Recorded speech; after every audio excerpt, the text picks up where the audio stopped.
tenho dúvida que as pessoas que trabalham com identidade, a nossa comunidade que trabalha bastante. Então, mais um dia para a gente continuar trabalhando. Só alguns lembretes, tá? Primeiro deles, nós estamos no YouTube também, então, para quem quiser assistir os episódios seguintes, vocês podem acompanhar lá, depois a gente vai postando, tá? Outro aviso é que a gente criou também comunidade no WhatsApp para fazer alguns anúncios, alguns compartilhamentos. Hoje já coloquei um artigo específico muito legal, tá? E o terceiro e mais importante lembrete para hoje é que a sessão, assim como semana passada foi em inglês, também será em inglês, mas eu e o Rodrigo, a gente vai tomar alguns cuidados aqui de falar com calma.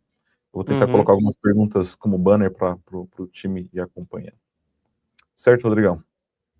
Isso aí, obrigado, Diego. Vai ser em inglês, a gente tem um convidado especial, o Heiko, ele é alemão, a gente vai fazer a sessão em inglês, porque a gente também não fala alemão, né, Diego? Então acho que a gente vai fazer, já estamos prontos aí para fazer a mudança pro inglês? Já.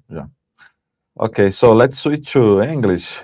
I will start to just say one thing that I know in German, okay? So, good Tag, because it's afternoon, right? Heiko. Absolutely. Yeah. Hola, Diego. Hola, Rodrigo. And hola, audience. So you're exchanging some initial learnings in different languages. That's good. Yeah. Absolutely. Yeah, probably one for the last time. So, 1.5 year, 1 year, 1.5 year in the future, we just speak our native language and it will be exactly that translated when you see the kind of progress we already had with team sessions and this kind of stuff. Yeah, it will look like that science fiction movies where people speak whatever language they speak and it's automatically translated in the ear. Absolutely, yeah. Probably we are talking about this like you just said, 1 year and a half, but as the things go so fast in technology right now, we can be surprised for something for like tomorrow morning. I don't know. So absolutely. In fact, I'll be attending a conference in fall this year, and I know from the host that they will have real-time translation, English, German, English with their special headset. So basically, it's already there today. Yeah, absolutely. So Heiko, before we get the ball rolling here in this session, I would like to start by saying thank you for joining us. Thank you for accepting this idea to share your perspective, to come here today to bring more knowledge about the topic today. Rodrigo and I in this identity shot initiative, we are working hard to bring really valuable content knowledge to the community. And one of the things that we'd like to aggregate to this community is the knowledge from the CEO perspective, and that's why we are here. So before we go direct to the questions, I'd like to say thank you again and ask you to introduce yourself. Say what are your hobbies, all the things that you can share, of course. Okay. No, first of all, thanks for having me. It's a pleasure to be here to speak to the Brazilian people, to speak to the global people. So thank you very much. I'm Heiko. I'm CEO of Nexis, the leading identity, visibility, and intelligence platform. I'm an identity guy by heart, so I'm more than 20 years in the identity space. Started with my diploma thesis, my doctoral thesis already around access management and business process modeling, then worked as a consultant, built up a business consultancy unit at a large systems integrator, run large and great and important projects. So I basically have seen a lot in the identity sphere. And when I reflect more than 20 years, there wasn't a day where it was really boring. Probably the opposite is the case. So identity gets more exciting year by year with all the technological evolvement from a user's and business perspective, and we are thinking about AI and AI agents, but also from a complexity perspective and thinking about the wide SaaS ecosystem. So it was really a great ride, and it will be a great ride in the future as well. Yeah, I totally agree with you. It's identity is on the spot right now, and also maybe identity is the most sexy, term, word in tech right now. Just after AI is the first one by far.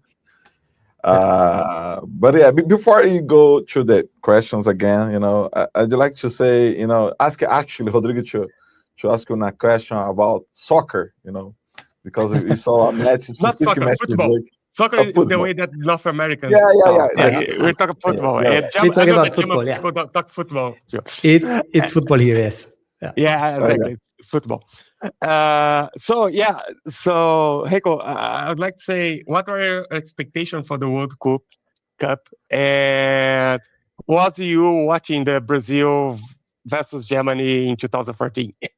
Yeah. So absolutely, I know a very famous outcome of a World Cup final years ago. It was great for us. It was not as great for others. So likely for you. So I'm super excited. So normally it's best weather in Germany at this point in time. So you have public viewing. So sitting outside in a beer garden in a public place, it's warm. You enjoy watching football with friends. Hopefully, Germany will make it as far as possible. So fingers crossed. But I'm also remember very, very well the famous final between our both nations. I watched it at a friend's home, and when the game was over, it was based. I was based in Munich back at this time already. We went to the big Leopoldstraße. That's the kind of street where the big party is after the big matches are won, and it was really incredible. So it's something you have to see. So I can just remember, recommend independent of who's finally winning. If you have a chance in your city to go to the Smile when you have won the World Cup, go to it. So that's something that's really, really cool to get in the atmosphere. I think in this sense, German people and Brazilian people, we are so similar because we like to get together to watch the games. Just like said, like go to the friend's house, watch it together. Like the World Cup here, it's kind of event. Like if that is a game, nobody works. Like everybody stay home to watch the Brazilian games or go to a bar. So So it will be hopefully a lot of fun with a lot of exciting moments. We will set up a kick tip game within the company, so we can do place our bets before and figure out who's the best forecaster for the outcome, who will make the race. Yeah. So talking specific about it, to be together, that's connecting perfectly with my first question to you, Heiko. So you have been talking to, a lot of customers, leaders, C-levels that they are looking to, to improve the infrastructure, in identity infrastructure, identity, protection layers, identity strategy, So what is the one thing that, about the identity it's keeping them up at the night right now when you talk about identity from your perspective? Yeah, so it's for sure a multifaceted problem, and there are a couple of reasons. I think what has changed over the last decades, 2 decades, one decade, or the last years, is that there is a complete different awareness at management level and leadership position what cybersecurity or even identity and access management really means to a company. That it's not some boring IT stuff you have to do, but that's an fundamental precondition to run your business successfully, to run your business safe, and to protect yourself against cyber attacks, cyber criminals, and last but not least, to be compliant what law and regulations requires from you. So we've seen in the last couple of years a couple of regulations and laws coming out where you have personal liability as a manager, as a CEO, as a board member, when you have failed to implement state-of-the-art measures, state-of-the-art technology, kind of this stuff, which basically no one really cared about 10 years ago. So at least not from a personal liability perspective. So I think a lot of trends have came together in making the awareness far, far higher. And when you see the consequences of when those initiatives have failed, or when you have not managed to implement a proper cybersecurity strategy, to implement a proper identity and access management strategy, you might be attacked by a ransomware attack. Everything encrypted, and your business is out for a couple of days, for a week, for 2 weeks, for 3 weeks, and then you're bankrupt when you have really bad luck. Or when you think about agentic AI and agents that are built up now in a kind of Wild West flavor. So it's always like it was in the past, technology first. Technology is there first. Everyone tries it out, makes proof of concepts or even production installation. And then the concept of how to secure it, or the awareness, basically, how to secure and govern it, is often the aftermath. And this is now, I think, far more present in the minds of CEOs, board members, and other leaders, and might give them sleepless nights, because on the one hand, you have to give your employees and your staff the tools they are used from at home in their private IT, when they're using AI, when they're using some chatbots, when they're using easy messaging communication whatsoever. And when you have always the guardrails very, very high in an enterprise, you have kind of working with Feldmedieval technologies compared to what private users already have at home. And this distance between the different lives is, I think, challenging for everyone. Yeah. And do you think like this is the biggest reason why identity kind of had a shift between something that was mostly infrastructure managed? Like you say, like I started with a on-premise AD. So that was infrastructure business, and the Windows team took care of AD. And now we see identity and companies really investing, building identity teams, and even having identity directors, like VPs, that are responsible for this.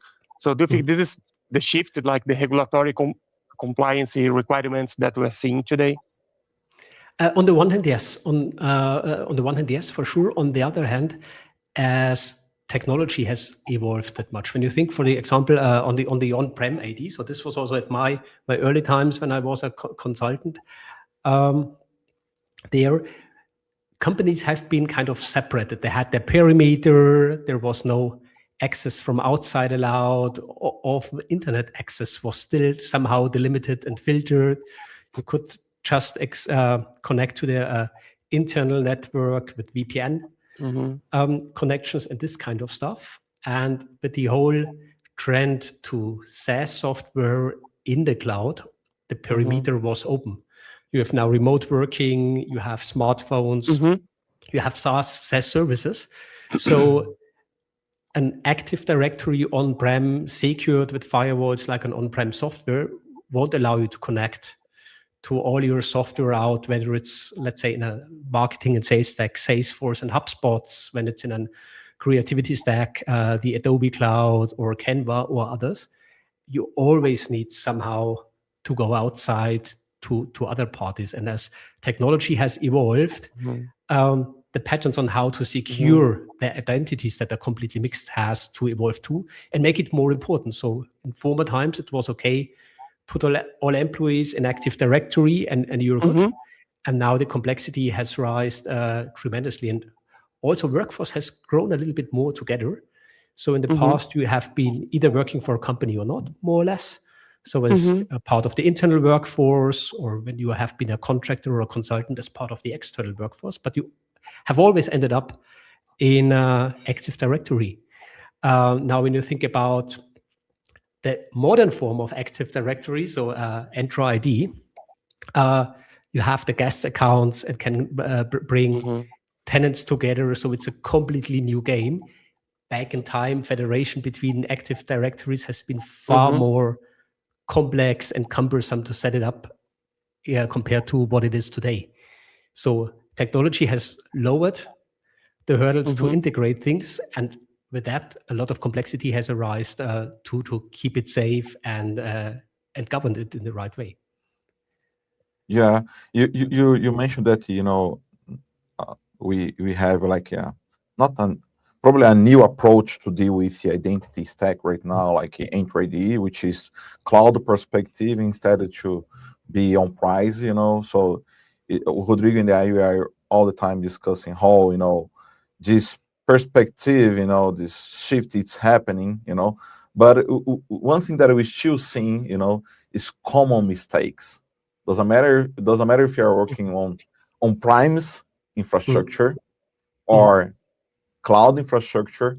Some common mistakes still happens, and some, and the C levels, the leaders, they still, struggling with these basic mistakes, So from your perspective, what is the most common mistakes that was created, developed in on-premise that was migrated into cloud side? Most likely two at least. So there might be a lot of more, and depending on perspective and the time of thinking, you will figure out more. I think the first and most important one is the prejudice that identity and access management is an IT topic. It isn't. It's an enterprise topic. It's for IT and it's for the business people. So if you do not manage to get the buy-in from your stakeholders on the business side, and it's not just the stakeholder, not the CFO who owns the budget. It's not just this person. It's basically every business department that owns somehow applications, probably operated by IT, and probably there is an IT, as member of the IT staff, the application owner. But at the end of the day, an application is to fulfill some business requirements, whether it's HR, whether it's finance, whether it's marketing, sales, research, whatsoever. And keeping it separated and say, okay, you're the guys that have the lock, take care about it. You're the guard that no one comes in. That's too short. You have to buy in. You have the understanding of the business to have the right mindset, to put the right measures in place, and also to collaborate closely together. So when you see projects being stuck when it comes to rollout or projects failing, it's often more, it was underestimated, or we install the software or we procure SaaS and we do a bit of configuration and everything will be up and running. Most likely not. You have to have this dialogue with the business department to understand how you can serve and fulfill their needs.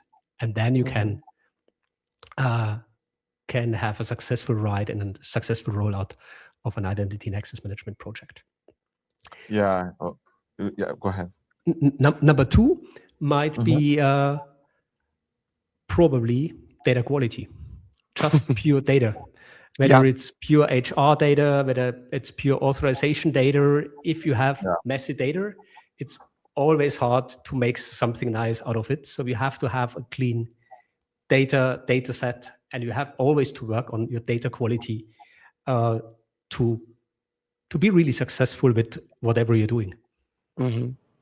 Yeah, this is something that we discuss a lot with customers, like your lifecycle workflow will be as good as your HR feed is. Like if you're not saying good quality and you're not taking care of the data, that's nothing really too much that you can do. Yeah, and also, just one thing. Yeah, and also, most of the companies, they just ignore the fact that identity components, they generate a lot of signals that you can leverage the signals to understand their business, how the users access flow is going, how the new boarding process is going, how your lever process is going. So you mentioned that about the data quality. I totally agree with you. And when you are migrating like a technology on premise to cloud, it's not just a tech migration. It's a mindset migration that you are applying to the technology stack that should follow the business mindset as well. And that migration comes with new data, new source of knowledge, new source of information, and you should leverage more this visibility to enhance the business, to impact better the business, right? So identity is not only a techie infrastructure component, like you said. It's part of the core business right now. Absolutely, and you can take so much intelligence out of the data. So we have a strong focus on authorization governance. So everything that's about roles, policies, and this kind of stuff. And maybe a lot in the audience are kind of familiar with role mining, role optimization, role governance process. So having a proper naming, having an owner for a role, and then it's the kind of next step. So you have probably a joiner mover levers okay-ish implemented, but what happens when a role owner moves department? So you have to find a new one at the right point in time to be responsible for this authorization.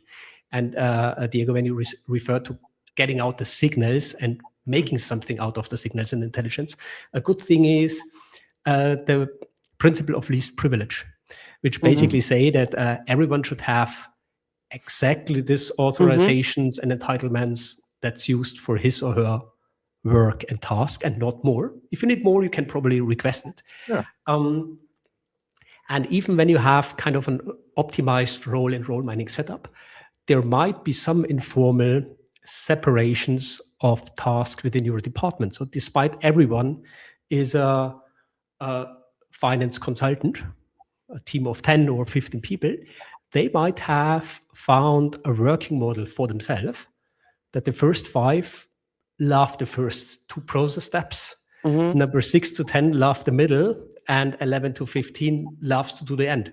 And informally, they have agreed, oh, let's split it so up. I like this, you like this. And so everyone works together. From a manager perspective, you will say, okay, everyone has the same job title. One is basically allowed to do the same. But from a system signal perspective, and I know my example is a little bit too simplified, but I think the core message is transported. When you can get hold of the authorization usage, you can't then not only just do the pattern matching, similar employees in the same org unit have the same roles. You can say, okay, Diego is using different entitlements or roles than Rodrigo, despite they have the same job title and the same job function. Let's optimize it. So you have your optimized set and you have your optimized set, lowering the attack vector in case your account will be hacked or breached and something like that. And this is now quite easily possible. And we made it even further to think of, okay, there are situations where you are basically not using an application at all. Given on the data, and then I can kill the license. That's why we call the feature the license killer. And you can give a license back, because when you think about the industry, there are self-service request portals out there where you can ask for a new authorization, for new roles, for new application. But I've never heard there is a self-service removal portal out there. So just this kind of functionality in a big enterprise, I have something and I don't need it anymore. No one gives anything back, because having is better than needing, especially in large organization. So you kind of aggregate authorization, sticky notes, Sharpies, whatever you need, you aggregate it and collect it, because it's every time hard to get it in a larger enterprise. So if you have this kind of hygiene processes that enforce probably that you get rid of something, then it's very, very much appreciated from an IT security perspective. The only thing you have to have in place, proper request processes then as well. So when I remove something from someone, I should be able to give it back quite quickly in case the person needs it now. Really, then it shouldn't be a big act to do it. Yeah. So it does not disrupt the business. Absolutely. Heiko, that is one thing that I want you to explain to our audience. It's about something that is on your background, about identity visibility and intelligence platform. This is a new area and one of the new buzzwords that we are seeing in the identity space. Can you let us know a little bit more? What is it and what's the vision behind it? Absolutely. Yeah, it's a kind of a brand new term, kind of coined last year within the analysts community. We are more than happy to be part of it. And basically, the majority of things, which is identity, visibility, and intelligence, is something we do for for quite a long time. Now the baby has a name, which is, from my point of view, super helpful because it allows customers, IT managers to have a name for the category, which allows comparison of different products of different technology easier because you have a category where you find all of them. Basically what it is.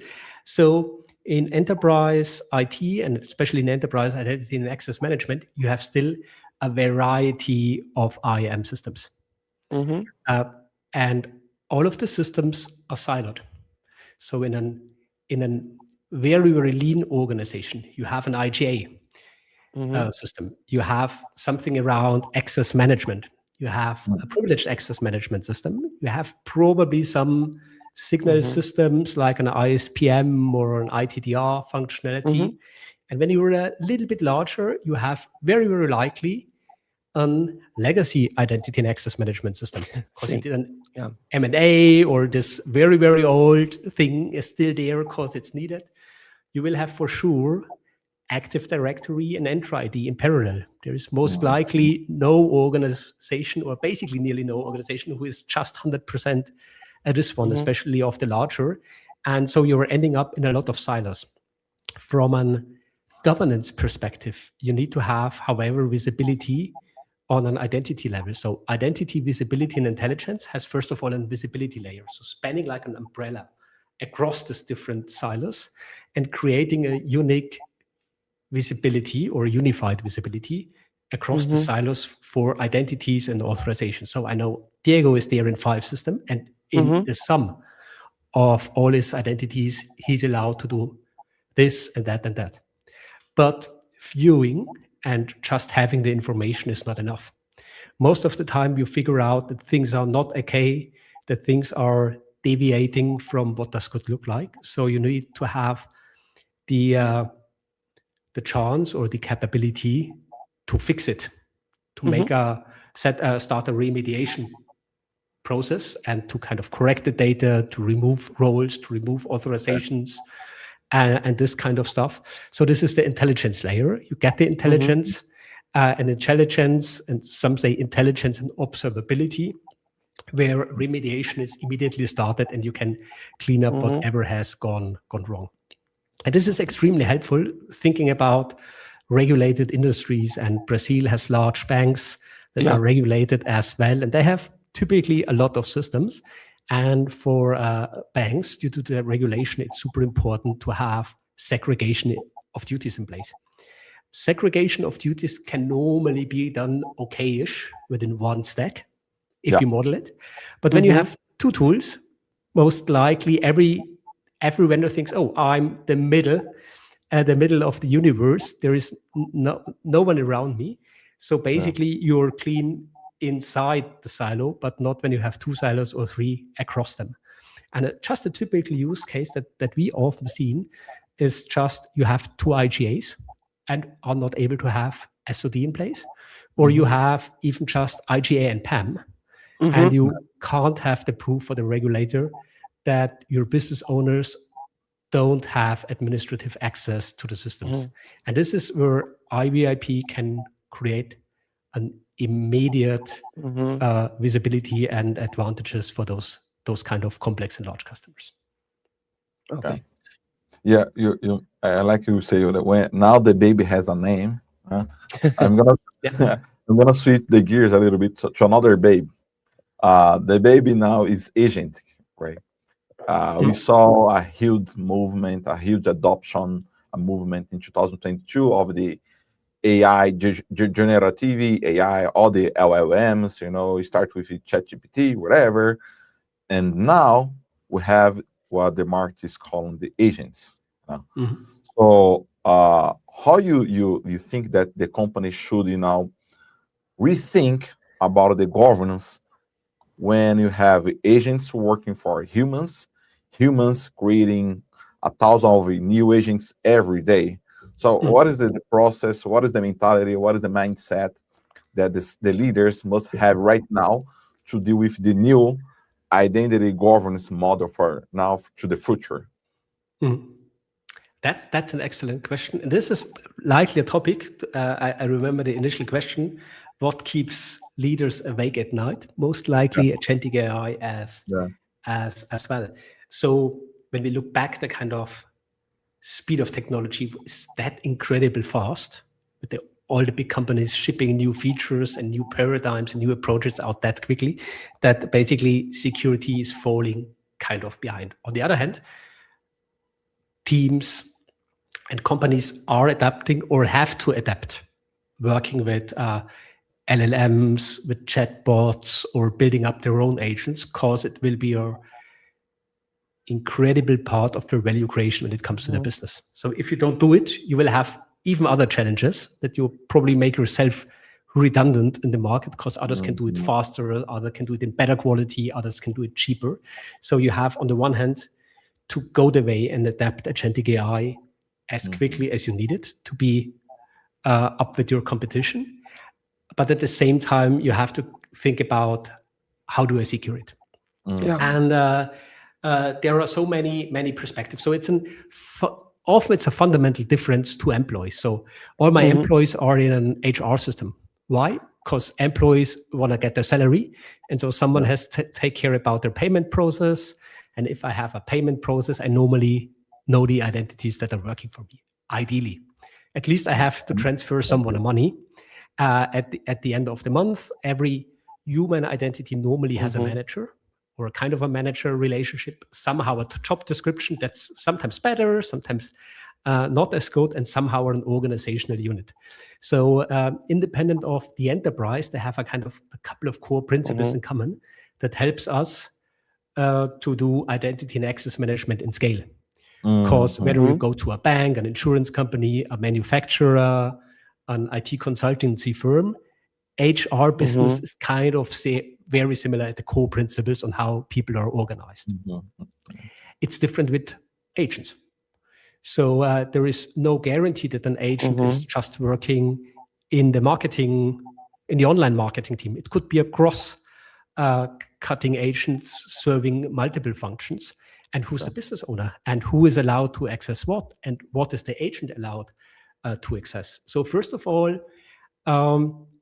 I recommend, and probably not only for agent, this goes for non-human identities such as service accounts as well, establishing proven proper governance principles. They won't probably solve everything, but you have to start at a certain point in time. And this is something where you can easily start. You have to think about ownership assignment, business owner, and probably a technical owner. So who's accountable for the agent, that it's maintained, updated, who does an access risk certification? So what is an agent allowed to actually do? Which information to create, which information to consume?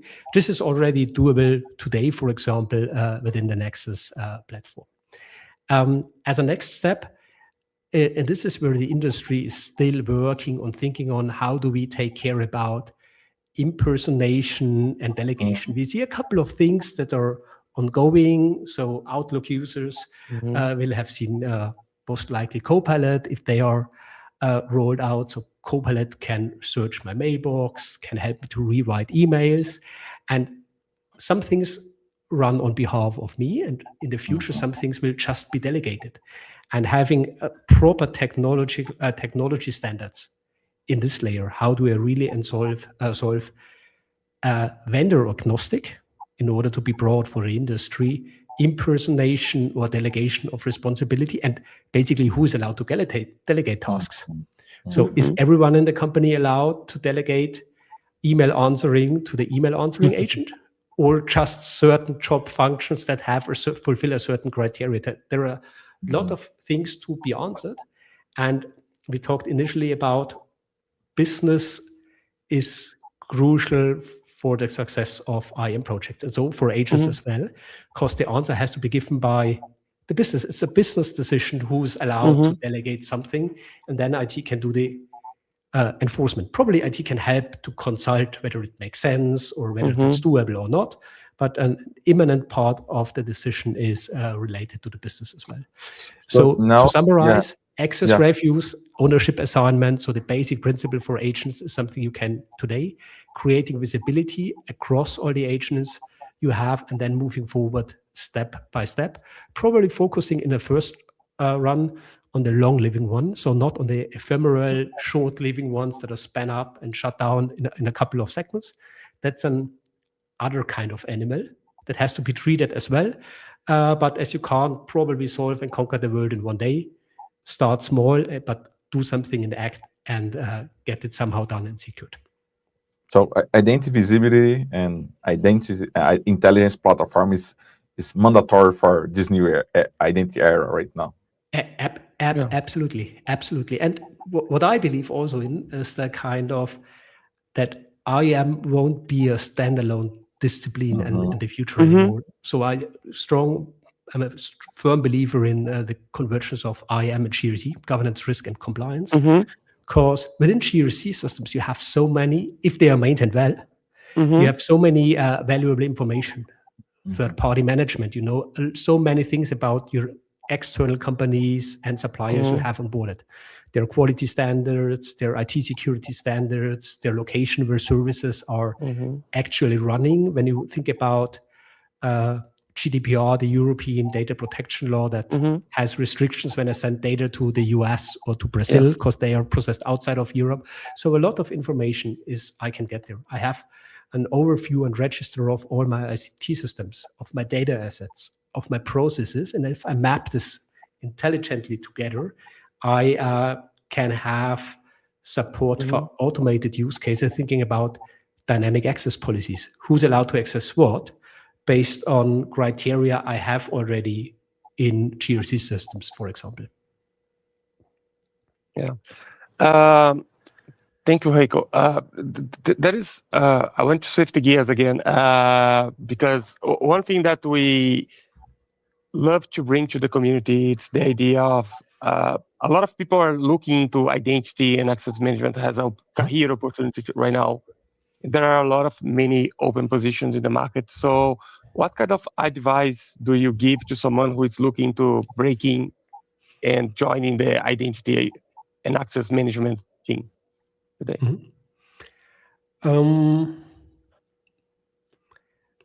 So first advice, do it. It's a lot of fun and it's satisfying and it won't be boring in the next 20 years or so. So an absolute recommendation. There are probably other areas in IT that might be boring. I don't name it to avoid making somebody sad, but it's really an excellent discipline. I would recommend, and this goes for all IT folks, most likely for all learners, be curious and try to keep apart. So if you start today and you don't want to change and you would like to do what you have done all the time until retirement, then identity and access management is the wrong thing. Because the evolvement is too quickly. So you have to be open-minded. You have to be curious about technology, but also curious about people. Trying to understand when you are on the IT side of identity and access management, to really understand the business side, working together with the business side, and building a relationship that's mutually beneficial. I had just 2 weeks or 3 weeks ago a webinar with the head of identity and access management from a German bank, and I invited him to the webinar because I have had him as a speaker at our customer conference involved, and he was talking about how he involved the business. So he has IAM ambassadors in every department that kind of are kind of helping the department to understand what IAM is doing, that are kind of the bridgehead and linking back in order to have this kind of divide and conquer approach that he has, and that everyone has an easy access, that it's not for finance folks that they have to call the IAM team, where probably there is a bit of a hurdle to reach out to them. They can just ask their colleague, how can I do it? Can you help me? And then they can make introduction. They even do an IAM onboarding session for each new manager hired by the company, independent of IT or not. So every new manager will get an onboarding meeting, 1 hour or so, to get in touch with him and the IAM team, and then they kind of repeat it regularly. So they are building up an relationship. They're building up a joint understanding, and I think this openness and curiosity on how IAM can solve problems of the business. This is exactly what you should bring with you, and if you don't have it, you can work on it and try to open you up. Then you are not the person who is just forbidding something. If you have the mindset, I want to enable my colleagues on the business side to do the job as good as possible for the good development of the company in a governed and secure manner, then you have a joint understanding and you can join together. And on the other hand, what's still an advice, try to have very broad and deep IT skills. So if you have a basic understanding of basic technology, how network things are working, what's a firewall or what's a protocol, how do the things play together, most likely it's often abstracted when it's about SaaS software and hyperscalers and things are working in a completely new abstract or very high level abstraction layer.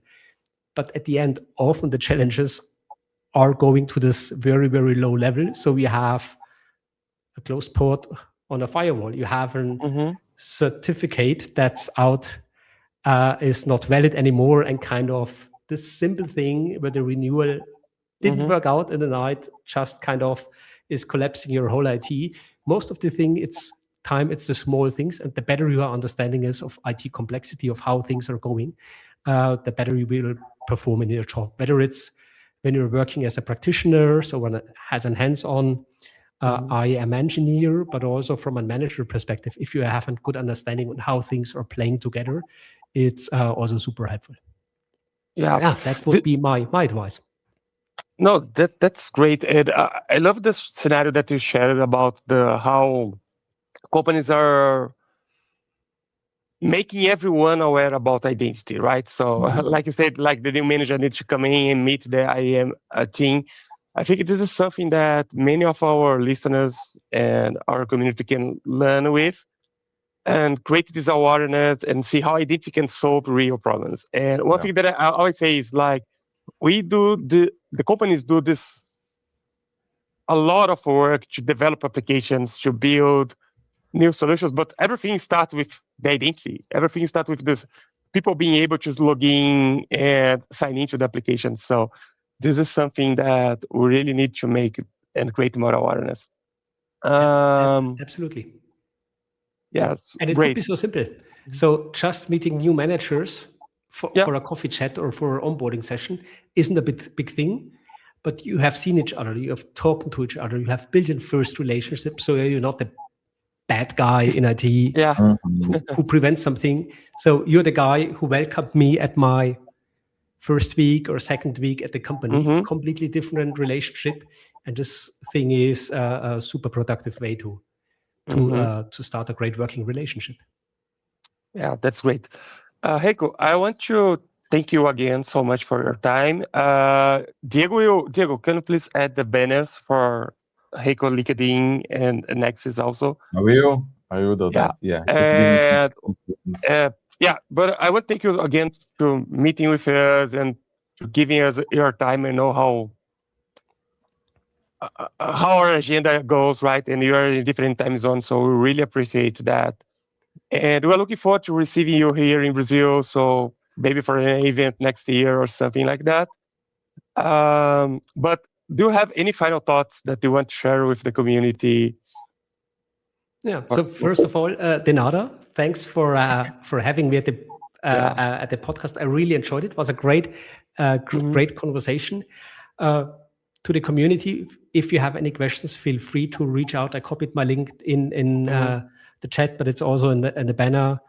Send me a connect request. Drop me a message if you want to deepen any discussion.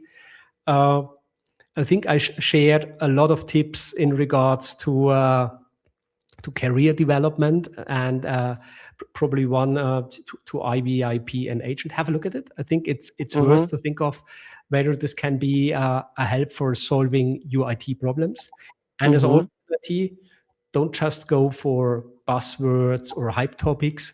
Think about what's your pain, figure out, can this product or can this product category help to solve your pain when it comes to visibility, into authorizations, into role optimizations, into role mining, into governance processes as all, documentation of identity and access management governances. Then go ahead.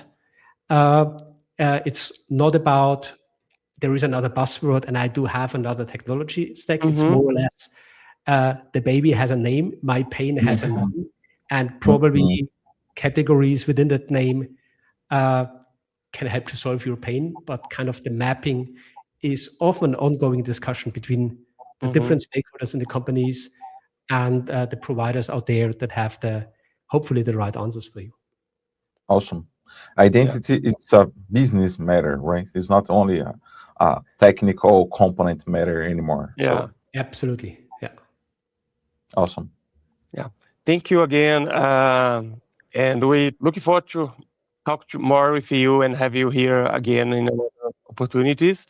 And I wish all the best luck for Germany in the World Cup, but not that so much better than